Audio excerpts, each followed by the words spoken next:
Good morning. എല്ലാവർക്കും നല്ലൊരു ദിവസം ആശംസിക്കുന്നു. And thank you very much എല്ലാവരും വന്നതിന്. എനിക്ക് വളരെ നേരെ എന്ന സിനിമയുടെ ഒരു പ്രൊമോഷനായിട്ട് ഞാനും ജിത്തുകൂടെ ചെയ്യുന്ന ദൃശ്യം, രണ്ട് ദൃശ്യം, പിന്നെ 12th Man, ഇത് ഞങ്ങൾ ഫിലിം ചെയ്തുകൊണ്ടിരിക്കുകയാണ്. റാം ഇത് കഴിഞ്ഞ് ചെയ്യുന്ന സിനിമയാണ്. തീർച്ചയായിട്ടും മലയാള സിനിമയെ വേറൊരു തലത്തിലേക്ക് ഉയർത്തിക്കൊണ്ടുപോയ സിനിമകളായിരുന്നു ദൃശ്യം 1, 2. അത് കഴിഞ്ഞ് അതേ ടീം ചെയ്യുന്ന ഈ ചിത്രത്തിന് ഒരുപാട് പ്രത്യേകതകളുണ്ട് ഉണ്ടാകണം.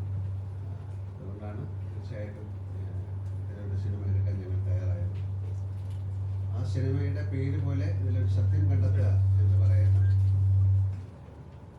ഒരു വലിയൊരു ധർമ്മം ഇതിൻ്റെ പുറകിലുണ്ട്. ഇതൊരു കോർട്ട് റൂം ഡ്രാമയാണ്, ഒരു ഇമോഷണൽ ഡ്രാമയാണ്.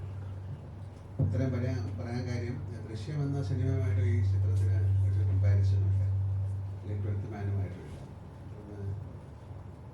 ജിത്തു ചെയ്യുന്ന ഒരു ഡിഫറെൻറ്റ് ജോണറിലുള്ള സിനിമയാണ്. ഒരു കോർട്ട് റൂം ഡ്രാമ.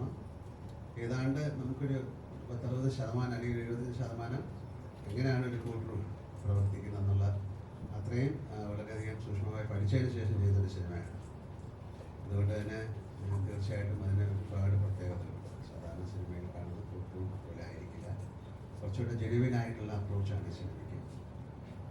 അതിൻ്റെ കഥ ഞാൻ പറയുന്നില്ല. ഒരു സത്യം കണ്ടെത്തുക, സത്യമേ പറയൂ, സത്യം കണ്ടെത്തണം, സത്യദേവത ഒക്കെയുള്ളൊരു സ്ഥലമാണ്. അപ്പോൾ അവിടെ വെച്ച് നമ്മൾ ശരിക്കുള്ള സത്യത്തെ കണ്ടെത്തുക എന്ന് പറയുന്ന ഒരു ധർമ്മമുണ്ട്. ആ ധർമ്മം പരിപാലിക്കാനായിട്ടാണ് കോടതി അതിലെ അഡ്വക്കേറ്റ്സ്, ജഡ്ജ്, ഒരുപാട് പേര് അതിൽ പ്രവർത്തിക്കുന്നത്. ഞാൻ അതിൽ അഭിനയിക്കുന്നത് ഒരു അഭിഭാഷകനായിട്ടാണ്. വളരെ കാലത്തിന് ശേഷമാണ് ഞാൻ അഭിഭാഷകനായിട്ട് അഭിനയിക്കുന്നത്. പക്ഷേ രണ്ടാമത്തെ സിനിമയായിരിക്കും അധികം. ഇതൊരു തീർച്ചയായിട്ടും വേറെ തരത്തിലുള്ള സിനിമയായിരുന്നു. ഇതൊരു ഇൻ ആൻഡ് ഔട്ട് ഒരു അഭിഭാഷകൻ. അയാൾ എങ്ങനെ ആയിരിക്കണം, എങ്ങനെയാണ് സത്യത്തെ കണ്ടെത്തുക എന്നുള്ള അതിൻ്റെ ഒരു മൂല്യമൊക്കെ ഉൾക്കൊണ്ടുകൊണ്ടുള്ള ഒരു സിനിമയാണ്. സിനിമ 21-ാം തീയതി റിലീസ് ചെയ്യുകയാണ്. ബാക്കി ഇവരെ സംസാരിക്കും. ഇത് എഴുതിയിരിക്കുന്ന ശാന്തിയാണ്. വളരെ രസകരമായ രീതിയിലാണ് ഈ സിനിമ മുന്നോട്ട് പോയിരിക്കുന്നത്. അതിൻ്റെ പുറകെ പ്രവർത്തിച്ച എല്ലാവരെയും ഞാൻ ഈ സമയം വിടുന്നു. Thank you very much. നല്ലൊരു എഫേർട്സ് ഭാഗത്തിൻ്റെ രീതിയിലായിരുന്നാലും എല്ലാ രീതിയിലും ഞങ്ങൾ എടുത്തിട്ടുണ്ടെന്നാണ് ഇപ്പോൾ പറയാനുള്ളത്. Thank you. പിന്നെ ജിത്തു സാറും ലാലേട്ടനും ജഗദീഷ് ചേട്ടനൊക്കെ പറഞ്ഞ പോലെ നേരെ എന്ന് പറയുന്നത് ടാഗ് ലൈൻ സൂചിപ്പിക്കുന്ന പോലെ തന്നെ സീക്കിംഗ് ജസ്റ്റിസ്. ആഡ് ഓൺ ആയിട്ട് സത്യം തെളിയിക്കുകയാണ്. സത്യം കണ്ടെത്തുന്ന സത്യം തെളിയിക്കണം. സത്യം അറിഞ്ഞിട്ടും എന്തുകൊണ്ട് എന്നുള്ളൊരു ചോദ്യമുണ്ട് സൊസൈറ്റിക്ക്. അപ്പോൾ അതിനുള്ളൊരു ചെറിയ ഉത്തരം കൂടിയായിരിക്കും. പിന്നെ ഒരു ഇമോഷണൽ ഡ്രാമയാണ് നേര്. നല്ലൊരു സിനിമയായിരിക്കും. ക്രിസ്മസിന് പ്രേക്ഷകർക്ക് നേര് എത്തിക്കാൻ പറ്റുന്നത് വളരെ യാദൃശ്ചികമായെങ്കിലും വളരെ സന്തോഷമായിരിക്കുന്നു. Thank you. ഞങ്ങൾ we are all eagerly waiting. ഒരു കംപ്ലീറ്റ്ലി ഡിഫറെൻറ്റ് ക്യാരക്ടർ ചേഞ്ച് ആണെന്ന് തോന്നുന്നു എനിക്ക് from what you have done before. അപ്പോൾ എങ്ങനെയുണ്ടായിരുന്നു യുവർ എക്സ്പീരിയൻസ്? അപ്പോൾ പറഞ്ഞ പോലെ തന്നെ ഞാൻ ഇതുവരെ ചെയ്യാത്ത ക്യാരക്ടറൊന്നും ഭയങ്കര ഡിഫറെൻ്റ് ആയിട്ടുള്ളൊരു ക്യാരക്ടറാണ് നേരിനകത്ത്. അപ്പോൾ എനിക്ക് ചെയ്യാനും ഞാൻ ഭയങ്കര എക്സൈറ്റഡ് ആയിട്ടുള്ള, എനിക്ക് ആസ് എൻ ആർട്ടിസ്റ്റ് ഒരുപാട് പെർഫോം ചെയ്യാൻ സ്പേസിലൊരു ക്യാരക്ടറായിരുന്നു. പിന്നെ ഇത്രയും വലിയ സിംഗറായിട്ടുള്ള ആൾക്കാരുടെ കൂടെ വർക്ക് ചെയ്യുക, അവരുടെ കൂടെ സ്ക്രീൻ ഷെയർ ചെയ്യുക. ലാൽ സാറിൻ്റെ കൂടെ ആണെങ്കിലും ജഗദീഷ് ചേട്ടൻ്റെ കൂടെ ആണെങ്കിലും സിദ്ദിഖിയുടെ കൂടെ ആണെങ്കിലും പിന്നെ ജിത്തു സാർ, അവരുടെ കൂടെയൊക്കെ ഒരു എക്സ്പീരിയൻസ്, ഒരു വർക്കിംഗ് എക്സ്പീരിയൻസ് ഭയങ്കര അടിപൊളിയായിരുന്നു. 21st ഇത് എല്ലാവരും പറഞ്ഞ പോലെ തന്നെ ഒരിക്കലും ഒരു ട്വിസ്റ്റോ ഒരു സസ്പെൻസോ അങ്ങനെയൊന്നും ഇല്ലാത്ത, പക്ഷേ അറ്റ് ദ സെയിം ടൈം ഒരു കോർട്ട് റൂം ഡ്രാമയാണ്. ഭയങ്കര ഇമോഷണൽ ആയിട്ടുള്ള ഒരു 80% കോർട്ടിൽ നടക്കുന്ന ഒരു സിനിമയാണ്, എന്റർടൈൻമെന്റ് ആയിട്ടുള്ള ഒരു സിനിമയാണ് നേര്.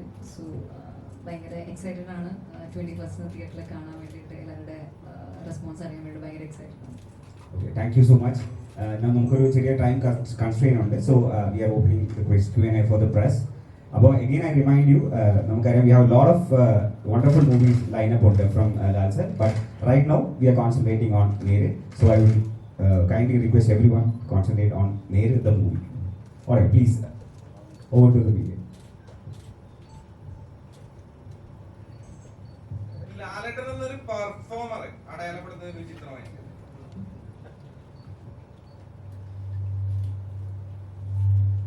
ലാലേട്ടൻ്റെ എന്നുള്ള നടനെ എൻ്റെ എല്ലാ സിനിമകളിലും ഞാൻ അങ്ങനെ എക്സ്പ്ലോയിറ്റ് ചെയ്യാനാണ് ശ്രമിച്ചിരിക്കുന്നത്.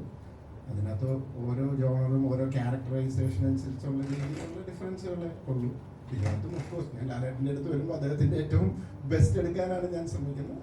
പിന്നെ ഇങ്ങനെ അടുത്ത് ചെയ്ത ലാലേട്ടൻ ചെയ്ത ചില പാറ്റേണിൽ നിന്ന് കുറച്ച് ഡിഫറെൻ്റ് ആണ്, ഞാൻ ചെയ്ത പാറ്റേണിൽ നിന്ന് ഡിഫറെൻ്റ് ആണ്. That makes they totally different from our combination.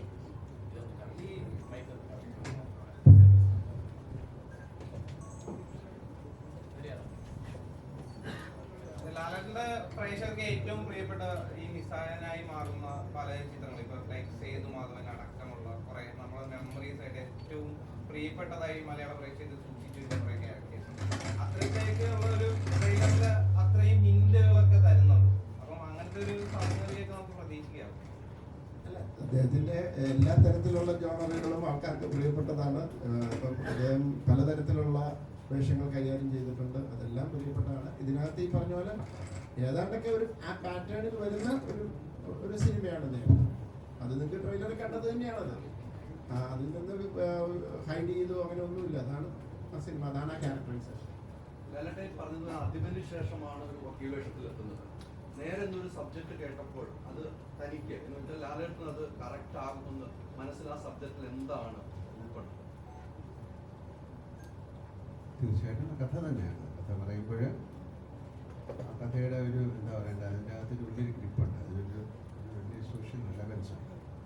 പിന്നെ തീർച്ചയായിട്ടും ഈ നേരത്തെ പറഞ്ഞ പോലെ ഒരു നിസ്സഹായനായ ആളെന്നുള്ളത് അങ്ങനെ നിസ്സഹായനായ ആളല്ല, വളരെ മിടുക്കനായ ഒരാളാണ്. ഒരുപാട് കാര്യങ്ങൾ കൊണ്ട് അയാൾ നിസ്സഹായനായിപ്പോയത്. പക്ഷെ ഒരു സമയത്ത് അയാൾ ഈ സത്യം കണ്ടെത്തണം എന്നുള്ള ഒരു ഇതിലേക്ക് കടക്കുകയാണ്. അതിനുവേണ്ടി അയാൾ വളരെ മിടുക്കനായ ഒരാളാണ്. അയാൾ അയാളുടെ കഴിവുകൾ ഉപയോഗിച്ചു അപ്പം സത്യത്തിൻ്റെ പുറകെ സഞ്ചരിക്കുക.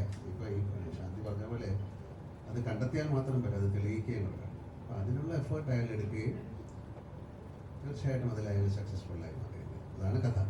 അപ്പോൾ തീർച്ചയായിട്ടും എന്നെ സംബന്ധിച്ചിടത്തോളം വളരെ അഭിനയ പ്രാധാന്യമുള്ള റോളാണോ എന്നൊക്കെ ചോദിച്ചു കഴിഞ്ഞാൽ എനിക്കത് മറുപടി പറയാൻ പറ്റില്ല. കാര്യം സിറ്റുവേഷൻസ് അങ്ങനെയാണ്, എപ്പോഴും അങ്ങനെയാണല്ലോ.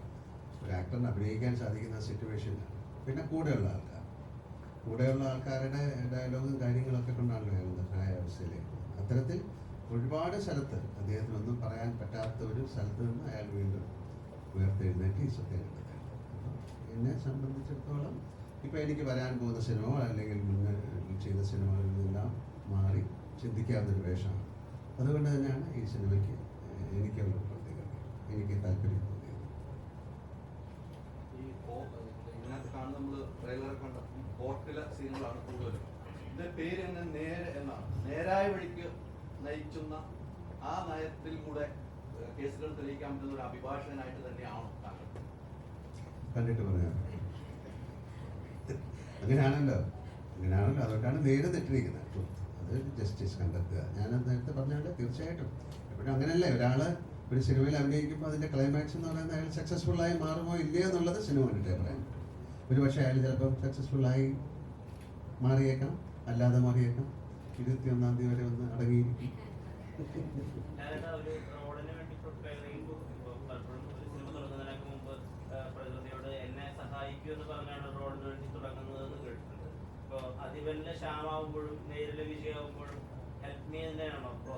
തീർച്ചയായിട്ടും. പിന്നെ നീ നേരത്തെ പറഞ്ഞ പോലെ അതിലെ സിറ്റുവേഷൻസ്, സീന്, നമ്മുടെ കൂടെ പ്രവർത്തിക്കുന്നവർ, പിന്നെ ഇതിൽ കൂടുതൽ എന്ന് പറഞ്ഞാൽ ശാന്തി എന്ന് പറയുന്നത് ഒരു കൂട്ടിൽ വർക്ക് ചെയ്യുന്ന ഒരു അഡ്വക്കേറ്റാണ്. കൂടുതൽ കാര്യങ്ങൾ ഒരു സാധാരണ ആൾക്കാർ പറഞ്ഞു തരുന്നതിൽ കൂടുതൽ നമുക്ക് പറഞ്ഞു തരാൻ മനസ്സിലാക്കും. കാര്യം അവരെല്ലാ ദിവസവും ചെയ്യുന്ന ജോലിയാണ്, അവർ കാണുന്നതാണ്. അപ്പോൾ അത്തരത്തിൽ ഒരുപാട് നമ്മളെ ഇൻസ്പയർ ചെയ്യാൻ പറ്റിയ ഒരുപാട് എനിക്കത് സഹായകരമായിട്ടുണ്ട്. അതായത് പറയാം, അതിനുള്ള ആളങ്ങനെ കോർട്ട് റൂമിലൊന്നും പോയിട്ട് ഒരു കേസൊന്നും പറയും. ഇത് വളരെ കറക്റ്റായിട്ട് ചെയ്യുന്നതാണ്. അതിലെ ഇപ്പോൾ ഒരുപാട് നിയമങ്ങളുണ്ട് കോടതിയിൽ, പ്രൊസീജിയേഴ്സ്. അത് നമ്മൾ സിനിമയിൽ കാണുന്ന പല സിനിമകളിലും അത്തരത്തിലുള്ള പ്രൊസീജിയേഴ്സ് ഒന്നും കാണിച്ചിട്ടില്ല, അല്ലെങ്കിൽ കാണിച്ചിട്ടുള്ളത് അത്രത്തോളം സത്യമായിരിക്കില്ല. സിനിമയ്ക്ക് വേണ്ടിയിട്ട് ഒരുപാട് നമുക്ക് ചെയ്യാവുന്നതാണ്. പക്ഷേ ഇതിൽ അതാ ഞാൻ പറഞ്ഞിട്ട് 60-70% വരെ നമ്മളത് വളരെ കറക്റ്റായിട്ട് ചെയ്യാൻ സാധിച്ചിട്ടുണ്ട്. ഇപ്പോൾ അദ്ദേഹം പറഞ്ഞ പോലെ, ജഗദീഷ് സാർ പറഞ്ഞ പോലെ, അത് മുഴുവൻ അങ്ങനെ ചെയ്യുകയാണെങ്കിൽ അതൊരു ഡോക്യുമെൻ്ററി ഫിലിം പോലെ നമ്മൾ അതിനെ ഒരു പരിധിയിൽ കൂടുതൽ സിനിമാറ്റിക് ആയിട്ട് അതിനെ ഉൾക്കൊള്ളിച്ചുകൊണ്ട് അതിനെ ഏറ്റവും നന്നായിട്ട് അവതരിപ്പിക്കാൻ ഞാൻ ശ്രമിച്ചു.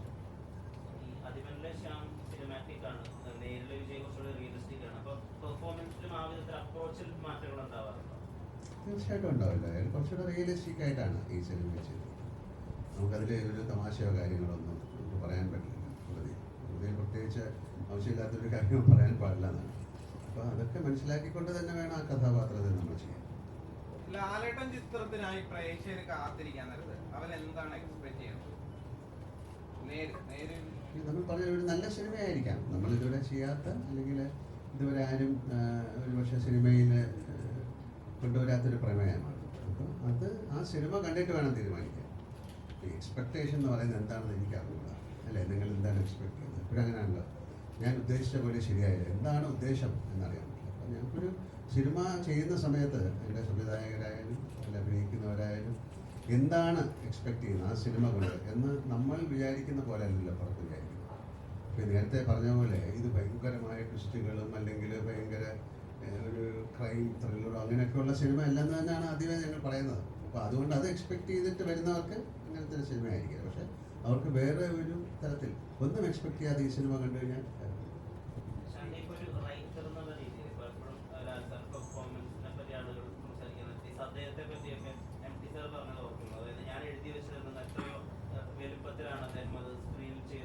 പല റൈറ്റേഴ്സും പറയാറുണ്ട്, ഞങ്ങൾ എഴുതിയതിന്റെ വെർഷൻ അല്ല, അതിന്റെ എൻഹാൻസ്ഡ് വെർഷനാണ് പലപ്പോഴും കാണാൻ പറ്റുന്നത്.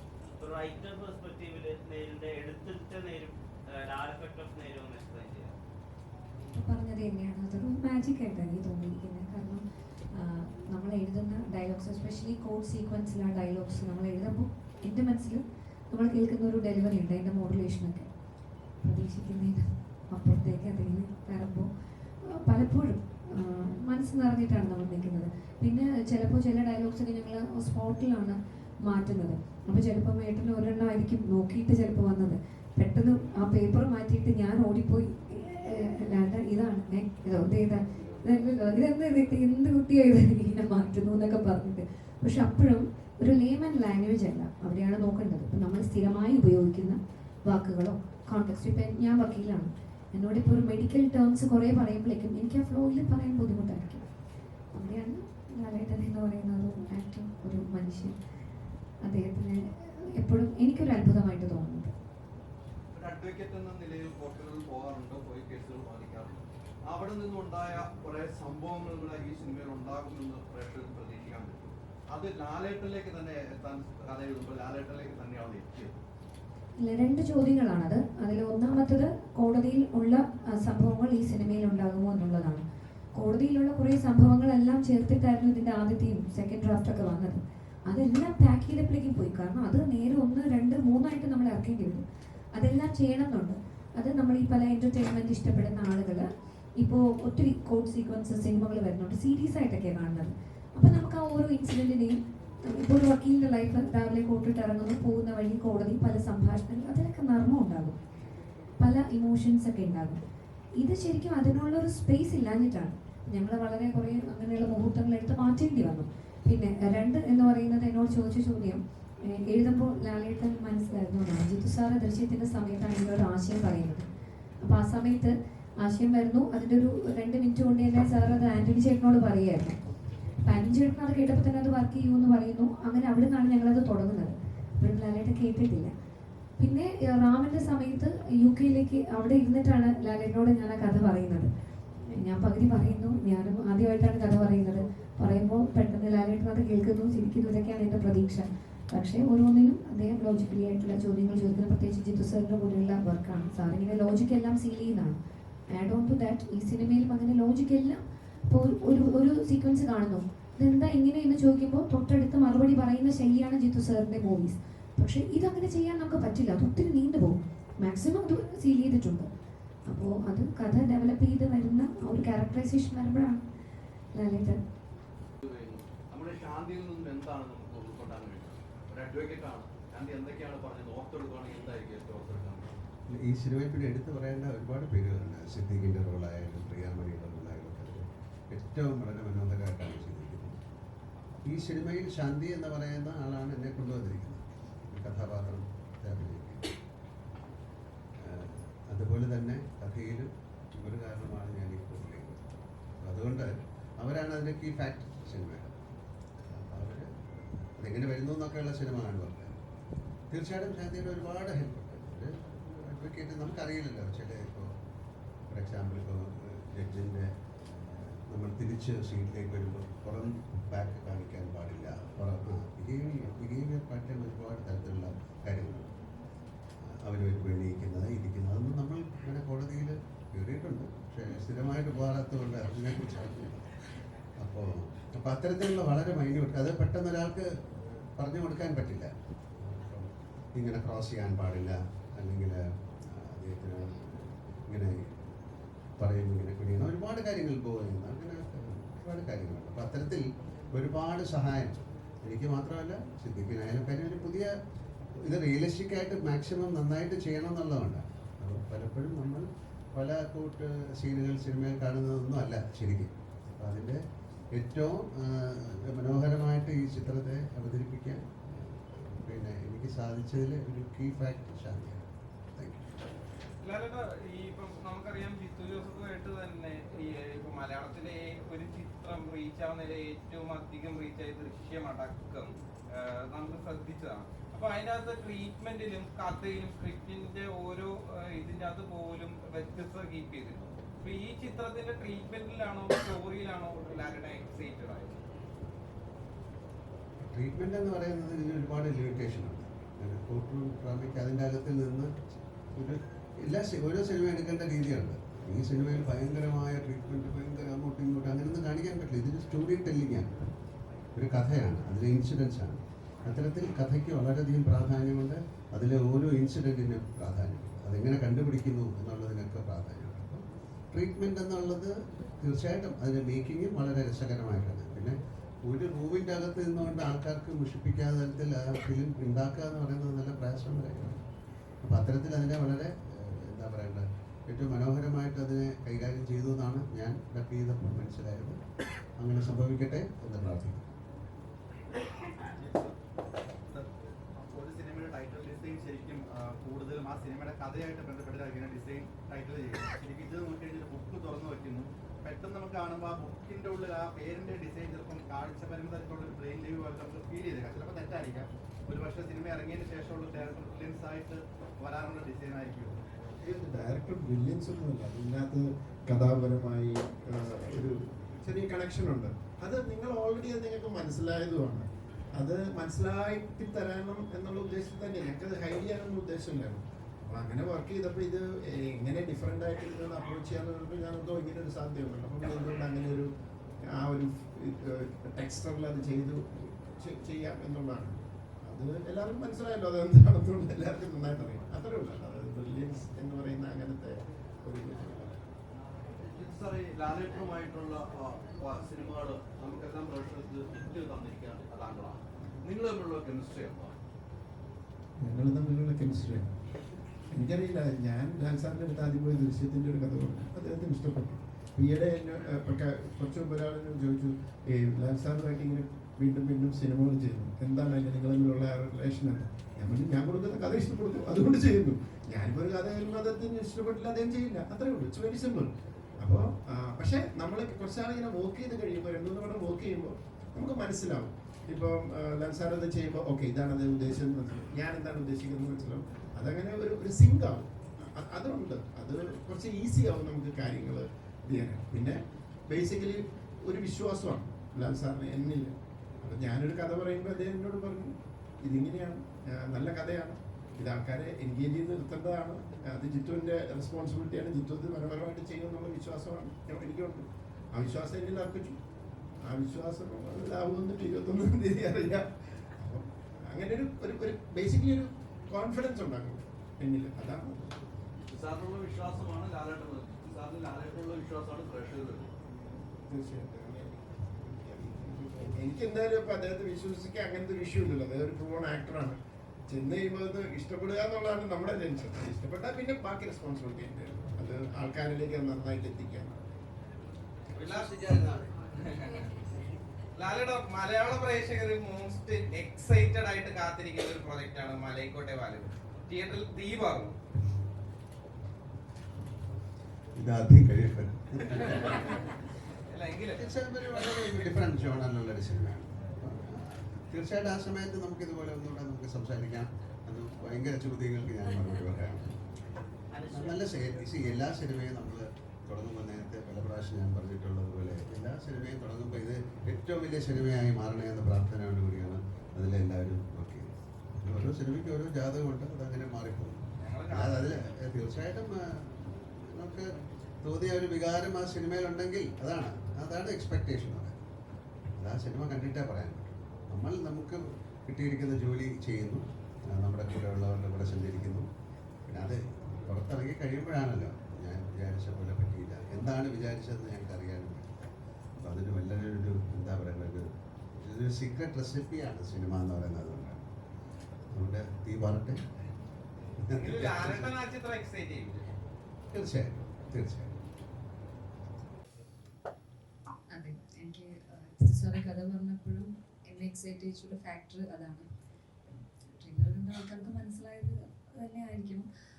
അപ്പം അങ്ങനൊരു ക്യാരക്ടറിന്റെ മെന്റൽ സ്പേസിൽ നിന്ന് അത് പെർഫോം ചെയ്യുക എന്നുള്ളത് എനിക്ക് വലിയൊരു ചാലഞ്ച് തന്നെയായിരുന്നു. പുള്ളി ചെയ്യാത്തൊരു ക്യാരക്ടർ ആയതുകൊണ്ടും എൻ്റെ എനിക്കൊരു ടാസ്ക് എന്ന് വെച്ചാൽ അതിൻ്റെ ആ ഒരു ക്യാരക്ടറിന്റെ മെന്റൽ സ്പേസിൽ നിൽക്കുക എന്നുള്ളത് തന്നെയായിരുന്നു. അത് എനിക്ക് മൊത്തത്തിൽ പണം കഴിഞ്ഞപ്പോഴും എൻ്റെ ആക്ടിങ്ങിൽ ഞാൻ ഭയങ്കര സാറ്റിസ്ഫൈഡ് ആയിരുന്നു. മൊത്തത്തിൽ കഴിഞ്ഞപ്പോഴും ഇപ്പോൾ ഡബ് കഴിഞ്ഞപ്പോഴായാലും ഞാൻ ആസ് ആൻ ആക്ടർ എൻ്റെ പെർഫോമൻസിൽ ഞാൻ ഭയങ്കര സാറ്റിസ്ഫൈഡ് ആയിരുന്നു.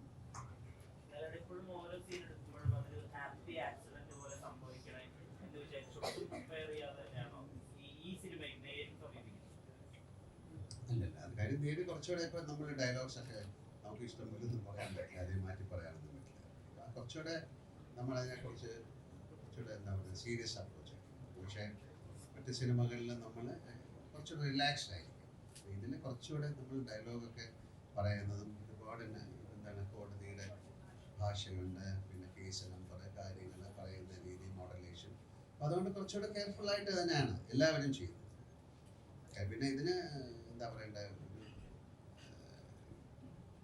വേറെ രീതിയിൽ ഇതിനെ പ്രസൻറ്റ് ചെയ്യാൻ പറ്റാത്തതുകൊണ്ട് ഇതിനൊരു നിയമമുണ്ടല്ലോ, ഉൾക്കൊണ്ട് അതിൻ്റെ ഉള്ളിൽ നിന്നുകൊണ്ട് ഈ കഥാപാത്രത്തെ അവതരിപ്പിക്കും. നമുക്കിഷ്ടം പോലെ ചെയ്യാൻ പറ്റില്ല. ഒരു ക്യാരക്ടറിന് നമുക്ക് അതിൻ്റെ ക്യാരക്ടറിൽ നിന്നുകൊണ്ടേ ചെയ്യാൻ പറ്റും. അങ്ങനെ അത്തരത്തിലാണ് ഈ സിനിമ.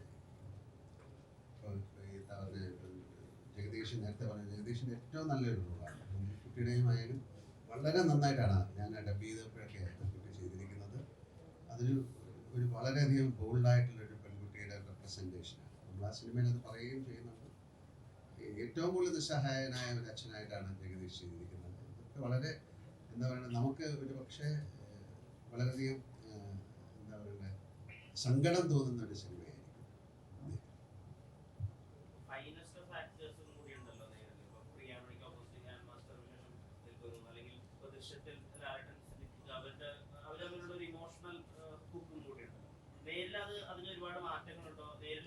പേരിലും അത്തരത്തിലുണ്ട്, പക്ഷെ അത് വളരെ എന്താ പറയേണ്ടത്, സൂപ്പർഫിഷ്യലാണ്, തരത്തിൽ നിൽക്കുന്നതാണ്. അകത്തേക്കൊന്നും നമ്മൾ ഇറങ്ങിയിട്ടില്ല. പക്ഷെ ആ സിനിമ വളരെ സീരിയസ് ആയിട്ട് ചിന്തിച്ചു കഴിഞ്ഞാൽ അവർക്ക് തമ്മിൽ പല റിലേഷൻ ഉണ്ടായിരുന്നതാണ്.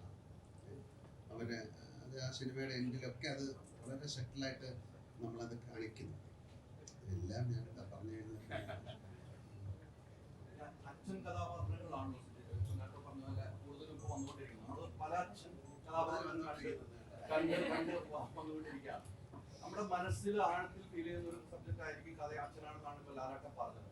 നമ്മൾ മറ്റ് ആളുകളെ നമ്മൾ തൊട്ട അയൽവക്കത്തുള്ള ഒരു അച്ഛൻ, അല്ലെങ്കിൽ നമ്മുടെ കുടുംബത്തിലുള്ള അച്ഛൻ, അത്ര ഒരു ഫീല് ഈ അച്ഛനിൽ നിന്ന് പ്രേക്ഷകർക്ക് കിട്ടും. അല്ല, ഇതില് ഈ സിനിമയുടെ കഥ ആദ്യം ജിത്തു എൻ്റെ അടുത്ത് വിളിച്ച് പറയുമ്പോൾ തന്നെ എനിക്കൊരു സന്തോഷം എന്ന് പറഞ്ഞാൽ, ഒന്ന് ജിത്തു മോഹൻലാൽ കോമ്പിനേഷൻ, പിന്നെ ആശീർവാദ് സിനിമാസ് എന്ന് പറയുമ്പോൾ ആന്റണി പെരുമ്പാവൂർ. കമേഴ്സ്യൽ ആംഗിളിൽ ചിന്തിക്കുന്ന ഒരു പ്രൊഡ്യൂസറാണ്. മോഹൻലാൽ എന്ന സ്റ്റാറിനെയും ആക്ടറിനെയും ഒരേപോലെ പ്രേക്ഷകരിലേക്ക് എത്തിക്കണമെന്ന് താല്പര്യമുള്ള ആളാണ് ആന്റണി. ജിത്തുവിനാണെങ്കിൽ ഡിഫറൻസ് കൊണ്ടുവരണം. അപ്പോൾ ജിത്തു ഇതിനകത്ത് എല്ലാ ക്യാരക്ടേഴ്സിലും ഡിഫറൻസ് കൊണ്ടുവന്നിട്ടുണ്ട്. അത് ശാന്തിയും കൂടെ ചേർന്നിട്ടാണ് എല്ലാ ക്യാരക്ടേഴ്സിലും. അത് ഞാൻ പറഞ്ഞു, ധൈര്യമായിട്ട് പറയാം. എൻ്റെ ക്യാരക്ടർ മാത്രമല്ല, ഈ അച്ഛൻ ഇതുവരെ കണ്ടിട്ടുള്ള ഒരു അച്ഛനല്ല. ഈ അച്ഛൻ്റെ ഷെയ്ഡ്സ് ക്യാരക്ടർ എന്താണെന്നുള്ളത് എനിക്ക് പറയാൻ പറ്റില്ല. സ്റ്റോറിയിൽ കുറേ കാര്യങ്ങൾ റിവീൽ ചെയ്യാനുണ്ട്. ആ റിവീൽ ചെയ്യുന്നത് എന്ന് പറയുന്നത് സസ്പെൻസ് ഒന്നുമല്ല, അത് ആദ്യമേ പറഞ്ഞു പോകുന്ന കാര്യങ്ങളാണ്. അവിടെയുള്ള ഇമോഷൻസ്, പിന്നെ ഇതിൽ ഓരോ ആക്ടർ, ഇപ്പോൾ ലാല് പറഞ്ഞതുപോലെ എന്നെക്കുറിച്ച് ലാല് പറഞ്ഞു, ലാലിനെ കുറിച്ച് എനിക്ക് പറയാനുള്ളത്, ഇതിനകത്ത് കോർട്ടിൽ വാദിക്കുന്ന ലാലല്ല, വേറെ നിമിഷങ്ങളിൽ ലാലിൻ്റെ എക്സ്പ്രഷൻസ് മാത്രമാണ് പലപ്പോഴും. കോർട്ടിൽ എത്രത്തോളം വാദിക്കുന്നോ ആ കോർട്ടിന് പുറത്ത് എക്സ്പ്രഷൻസ് കൊണ്ടാണ് സീനിനെ നിർത്തിയിട്ടുള്ളത്. അത് നിങ്ങൾക്ക് കാണുമ്പോൾ മനസ്സിലാവും ഓരോ സീനിലും. അപ്പോൾ സൂക്ഷ്മമായിട്ടുള്ള കണ്ണുകൾ അഭിനയിക്കേണ്ട ചില സീനുകൾ ഇതിനകത്തുണ്ട്. അത് കോർട്ടിലും ഉണ്ട്. ചില റിയാക്ഷൻസ് ഒക്കെ വളരെ ഇമ്പോർട്ടൻ്റ് ആണ്. അപ്പോൾ നമ്മൾ കണ്ടുകൊണ്ടിരിക്കുമ്പോൾ നമുക്ക് തന്നെ ഫീൽ ചെയ്തിട്ടുണ്ട്. അത് പിന്നെ ലാലിനോട് നേരിട്ട് ജിത്തു അപ്രീഷിയേറ്റ് ചെയ്യും, നമ്മുടെ അടുത്ത് പറഞ്ഞിട്ടുണ്ട്, ഗംഭീരമായിട്ടുണ്ടെന്നുള്ള രീതിയിൽ നമ്മുടെ അടുത്ത് പറഞ്ഞിട്ടുണ്ട്. അപ്പോൾ നമുക്ക് തോന്നിയിട്ടുണ്ട്. അപ്പോൾ എല്ലാ ആക്ടേഴ്സിനും, അതിപ്പോൾ ലാലായിക്കോട്ടെ, അനശ്വരായിക്കോട്ടെ, സിദ്ദിഖിൻ്റെ ആയിക്കോട്ടെ, പ്രിയാമണിയും ലാലും തമ്മിലുള്ള പ്രതിവാദങ്ങളൊക്കെ ഉണ്ട്. അതൊക്കെ ഒരു രസമായിരിക്കും. ഇതുവരെ വന്നിട്ടുള്ള രീതിയിലല്ല. പലപ്പോഴും അങ്ങനെ ആർഗ്യുമെന്റ്സ് ഏത് സാഹചര്യത്തിൽ ആ ക്യാരക്ടർ വരുന്നു എന്നുള്ളതാണ് അവിടെ പുതുമ. അവിടെ സസ്പെൻസ് ഒന്നുമില്ല, പക്ഷെ ഏത് സാഹചര്യത്തിൽ പ്രിയാമണി അവിടെ വാദിക്കാൻ വരുന്നു എന്നുള്ളത് കഥയിലെ ഒരു പുതുമയാണ്. ട്വിസ്റ്റ് എന്ന് ഞാൻ പറയുന്നില്ല, അതൊരു പുതുമയാണ്. അപ്പോൾ അങ്ങനെ ഓരോ ആക്ടേഴ്സിനും ഇമോട്ട് ചെയ്യാൻ പറ്റിയ സന്ദർഭങ്ങൾ ഇതിനകത്ത് ഒരുക്കിയിട്ടുണ്ട്. അതുകൊണ്ട് എനിക്കോ ലാലിനൊക്കെ ക്രെഡിറ്റ് കിട്ടുന്നുണ്ടെങ്കിൽ അതിനകത്ത് ഏറ്റവും വലിയ കോൺട്രിബ്യൂട്ടിംഗ് ഫാക്ടർ എന്ന് പറഞ്ഞാൽ ജിത്തുവിൻ്റെയും ശാന്തിയുടെയും കോൺട്രിബ്യൂഷനും ഇൻവോൾവ്മെന്റുമാണ്.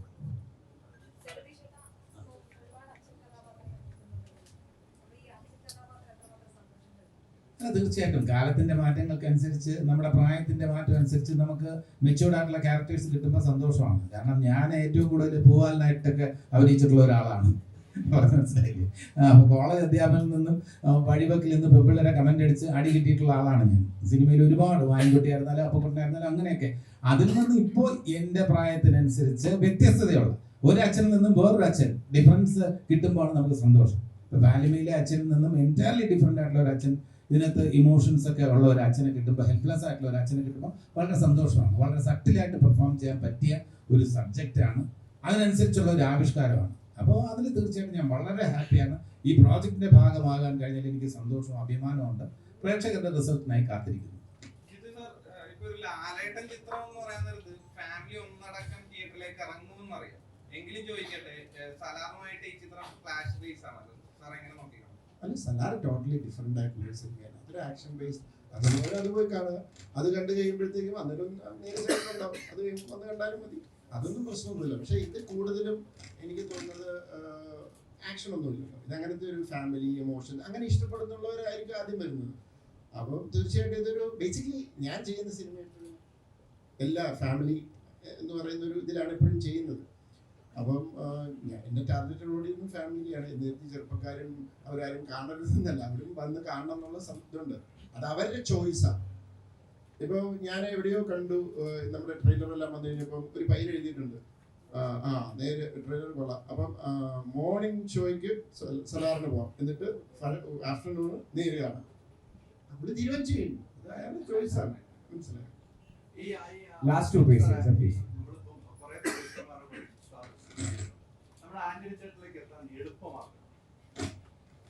അദ്ദേഹത്തിന്റെ നമ്പർ വിളിച്ചു നോക്കുക, അല്ലെങ്കിൽ അദ്ദേഹത്തിന്റെ ഓഫീസിൽ ചെന്ന് നോക്കുക. അതാണ് എനിക്ക് തോന്നുന്നത് എളുപ്പമാർഗം.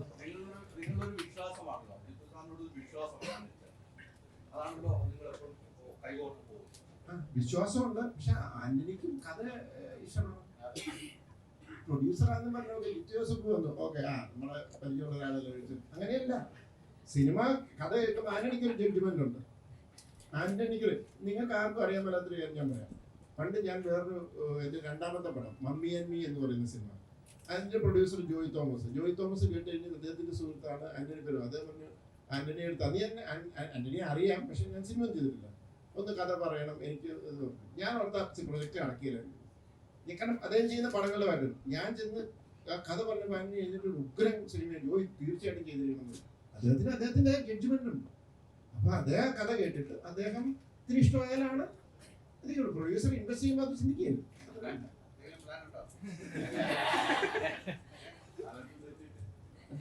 Last question. ഇപ്പം ജിത്തു സാറ് ത്രില്ലർ എലമെന്റ്സ് ഇല്ല എന്ന് പറയുമ്പോഴും സോഷ്യൽ മീഡിയയിലൊക്കെ ട്രോള് ഇതൊക്കെ ഒരുപാട് കേട്ടിട്ടുണ്ടെന്ന് പറഞ്ഞ് ജയതിന്റെ ഒരു മറ്റേ മൈമൊക്കെ വെച്ചിട്ടുള്ള ഒരു സാധനമായിരുന്നു. ഒരു ഹോപ്പും ഇല്ല. അല്ല, ഇതെന്നറിയോ അത് പറ്റിയത് എവിടെയാണെന്നറിയോ? ദൃശ്യം ചെയ്തപ്പോൾ ഞാൻ അതിനെ ഒരു ഫാമിലി ഡ്രാമ പോലെ ഞാനത് എൻ്റെ മനസ്സിലായില്ല. കാരണം രണ്ട് ഫാമിലി തമ്മിലുള്ള ഒരു മത്സരമാണ്. അതിനകത്തൊരു ക്രൈമും വന്നു, ക്ലൈമാക്സിൽ ഒരു സർപ്രൈസിങ് എലമെന്റ് വന്നു.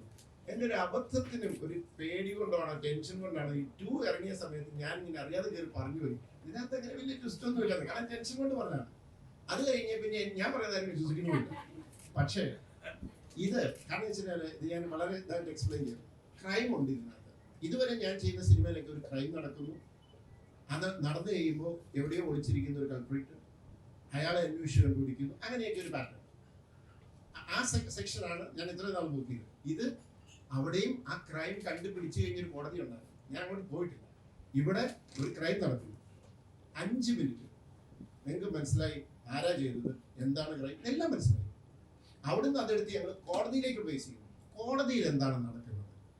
ഈ ഒരു കോടതിയിൽ ഒരു കേസ് ചെല്ലുമ്പോൾ ഏതൊക്കെ പ്രോസിക്യൂഷനും ഡിഫൻസും തമ്മിൽ എന്തൊക്കെ രീതിയിൽ കളികൾ നടക്കാം. അപ്പൊ ഞാൻ ഇതിനകത്ത് ഒത്തിരി നമുക്ക് അറിയാൻ മേലാത്ത പ്രൊസീജിയേഴ്സ് ഉണ്ട്. ഇതിനകത്ത് എത്ര പേരുണ്ട് കോടതിയുടെ പ്രൊസീജിയേഴ്സ് അറിയാവുന്നവർ? അപ്പൊ നിങ്ങൾ ചെന്നിരിക്കുമ്പോൾ ഞാൻ ആഗ്രഹിക്കുന്നത് 100% അല്ലെങ്കിലും കോടതി പോകാത്തവർക്ക് ഇങ്ങനെയാണല്ലേ കോടതിയിൽ, ഇങ്ങനെയൊക്കെ പറയാം, ഇങ്ങനെയൊന്നും പറയാൻ പാടില്ല, ഇങ്ങനെയാണ്. ഇപ്പൊ നമ്മൾ എടുത്ത് കൊണ്ടുവരുമ്പോൾ ചുമ്മാ കൊണ്ടേ ഒരു സാധനം കൊടുക്കാൻ അതിന് പെറ്റീഷൻ ഇട്ട് അങ്ങനെ ഇതെല്ലാം ഞാൻ ശാന്തിയെ കൊണ്ട് അത് എഴുതിച്ചു. അതാ ശാന്തി പറഞ്ഞു എഴുതിയതെല്ലാം കൊണ്ടത് ഞാൻ പേടിച്ചു. എന്നിട്ട് ഞാൻ നമുക്ക് ഇതിനകത്ത് ഇമ്പോർട്ടൻ്റ് ആയിട്ടുള്ള എടുക്കാം. എന്നിട്ട് എല്ലാം ചെറുതായിട്ട് മെൻഷൻ ചെയ്ത് കണക്ട് ചെയ്ത് വിഷ്വലി ഇത് ചെയ്ത് ജസ്റ്റ് ഒരു എക്സാമ്പിൾ പറയാം. ഒരു ഷോട്ടിലുണ്ട് ജഡ്ജി ഇങ്ങനെ ചെയ്യാൻ നേരത്ത് അവിടെ ഒരു കലണ്ടർ, അപ്പോൾ ശ്രദ്ധയില്ല, ഒരു കലണ്ടർ ഉണ്ടാവും, അടുത്ത പോസ്റ്റിംഗ് കലണ്ടറിലേക്ക് പോകും. അങ്ങനെ അങ്ങനെ അങ്ങനെ അങ്ങനെ കൊച്ചു കൊച്ചു സാധനങ്ങൾ ഇതെല്ലാം നമ്മൾ പറ്റുന്ന പോലെ അതിനകത്ത് ഇൻകോർപ്പറേറ്റ് ചെയ്ത് അതിൻ്റെ ഒരു ആംബിയൻസ് കൊടുത്തിട്ടുണ്ട്. ഇപ്പൊ പറഞ്ഞാല് സാറിനോട് പറഞ്ഞപ്പോഴാണ് ഞാൻ മനസ്സിലായത് ഇങ്ങനെ നടക്കാവുള്ളൂ, പുറം തീരുന്നത്. അന്നേരം ഞാനും കേൾക്കുന്നത് അന്ന് ഞങ്ങളെ ഡിസ്കഷൻ ഉണ്ടായിട്ടില്ല. അപ്പം ഒരു കോടതി എക്സ്പീരിയൻസ്, ഒരു റിയൽ കോടതി ഞാൻ 100% അല്ല, ഒരു 60-70%. അതുകൊണ്ട് തന്നെ ഇതൊരു ഫുൾ ടൈം ഇതാണ്. പിന്നെ ഓൺലൈനിൽ ആരും എഴുതിയതെന്ന് ഞാൻ മനസ്സിലാക്കിയത് ഈ ക്രൈം ഉള്ളതുകൊണ്ട് ആൾക്കാർ വിചാരിച്ചിരിക്കുന്നത് ആ ക്രൈമിനകത്ത് ഒരാളെ പിടിച്ചു കോടതിയിൽ വന്നിട്ട് വിജയമോഹൻ പ്രൂവ് ചെയ്യാണ് ഇയാളല്ല വേറൊരാളാണ്, അങ്ങനെയൊന്നുമില്ല. നടക്കുന്നതൊക്കെ ഇത് ആരാ ചെയ്യുന്നത് എല്ലാം കോടതിയിൽ എന്തൊക്കെ Alright. Thank you all so much. But before we wind up, you guys also can be a part of Neru the movie. എങ്ങനെയാണല്ലേ the Neru poster design challenge. Challenge is running online. അപ്പോൾ അതിന്റെ കൂടുതൽ details നമുക്ക് ആശീർവാദിന്റെ official Insta ഹാൻഡിലുണ്ട്. And also Lal സാറിന്റെ ട്വീറ്റിൽ അത് share ചെയ്തിട്ടുണ്ട്. So be a part of Neru and go read the guidelines. And നിങ്ങൾക്ക് ചാലഞ്ചസ് ഇഷ്ടമാണെങ്കിൽ definitely you guys should take up this challenge. So thank you so much.